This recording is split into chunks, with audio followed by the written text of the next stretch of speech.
Assalamualaikum warahmatullahi wabarakatuh. Perkenalkan, nama saya Ali Aulia, NIM 859849476. Video ini akan membahas peran filsafat ilmu dalam memperkuat ilmu pendidikan. Banyak yang bertanya, untuk apa belajar filsafat ilmu kalau kita praktisi pendidikan? Jawabannya, karena filsafat ilmu adalah fondasi dan kompas yang menjaga ilmu pendidikan tetap ilmiah, bermakna, dan beretika. 1. Filsafat ilmu mengawasi dan memperkuat ilmu pendidikan. Filsafat ilmu berfungsi sebagai pengawas kritis. Eksistensi filsafat bertanya, apakah ilmu pendidikan itu benar-benar sebagai ilmu? Ia memastikan pendidikan tidak hanya praktik tanpa dasar, tapi juga punya objek kajian yang jelas. Proses belajar mengajar manusia. Keilmiahan lewat epistemologi, filsafat ilmu menguji metode pendidikan. Apakah metode itu diperoleh melalui riset sistematis, logis, dan dapat diuji? Tanpa ini, pendidikan bisa jatuh ke mitos dan tradisi buta. Nilai-nilai lewat aksiologi, filsafat ilmu bertanya, untuk apa pendidikan ini? Nilai apa yang ditanamkan?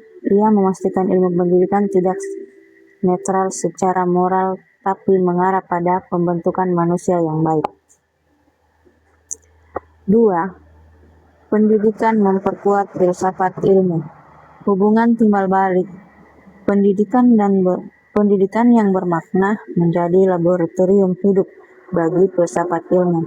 Saat guru menghadapi masalah di kelas, mengapa siswa tidak mau berpikir kritis? Apakah kurikulum ini adil? Praktik pendidikan memunculkan pertanyaan-pertanyaan baru. Pertanyaan itu diproses filsafat ilmu untuk mengembangkan teori tentang hakikat pengetahuan, kebenaran, dan nilai. Jadi, tanpa praktik pendidikan, filsafat ilmu bisa menjadi abstrak dan kehilangan konteks. 3. Filsafat ilmu sebagai pisau analisis. Filsafat ilmu membeda persoalan pendidikan lewat 3 pisau. Ontologi menanyakan apa hakikat manusia yang dididik. Jika kita melihat sebagai objek pasif, maka pembelajaran akan teacher-centered. Jika melihat sebagai subjek aktif, maka pembelajaran akan student-centered. Epistemologi menanyakan bagaimana pengetahuan diperoleh. Jawabannya menentukan apa kita pakai metode ceramah, diskusi, atau eksperimen. Aksiologi menanyakan nilai apa yang ingin dicapai. Ini menentukan apakah kurikulum menekankan kompetisi, kolaborasi, atau karakter. 4. Contoh konkret penerapan. Ambil contoh kebijakan kurikulum merdeka. Ontologi kurikulum ini memandang siswa sebagai individu unik dengan kebutuhan berbeda, maka lahirlah pembelajaran berdiferensiasi. Epistemologi, pengetahuan tidak hanya ditransfer, tapi dikonstruksi siswa lewat proses dan observasi.